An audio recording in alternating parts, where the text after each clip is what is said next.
दोस्तों, किसी नगरी में राजा के पास एक बकरी थी।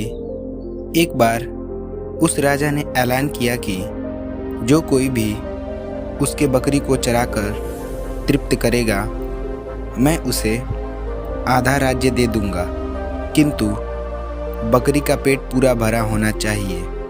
इस ऐलान को सुनकर एक आदमी राजा के पास जाकर कहने लगा कि बकरी चराना कोई बड़ी बात नहीं है। वह बकरी को लेकर जंगल में गया और सुबह से शाम तक उसको चराता रहा। उसने बकरी को खूब घास खिलाई और सोचा, अब तो इसका पेट भर गया होगा, अब इसको राजा के पास लेकर चलता हूँ। बकरी के साथ वह राजा की महल की तरफ चल दिया। महल में जाने के बाद राजा ने जैसे ही हरी घास बकरी के सामने रखा, बकरी तुरंत ही घास को खाने लगी। इस पर राजा ने उस मनुष्य से कहा कि तुमने इसे पेट भरकर नहीं खिलाया है, वरना ये घास नहीं खाती। राज्य के कई लोगों ने बकरी का पेट भरने का प्रयत्न किया, किंतु जब भी बकरी के सामने हरी घास डाली जाती, वह फिर से घास को खाने लगती। वहीं पर एक विद्वान पंडित ने सोचा, मुझे बुद्धि से काम लेना होगा। वह बकरी को घास चराने के लिए जंगल में ले गया।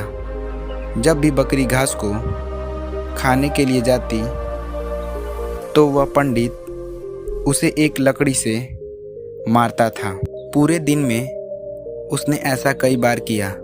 अंत में बकरी ने भी यह समझ लिया कि अगर घास खाने का प्रयत्न करूंगी तो मार खानी पड़ेगी। शाम को जब वह पंडित बकरी को लेकर राजा के दरबार में गया, उसने बकरी को बिल्कुल भी घास नहीं खिलाया था। उसने राजा से कहा कि मैंने इसे पेट भर के घास खिलाया है, अब यह बिल्कुल भी घास नहीं खाएगी।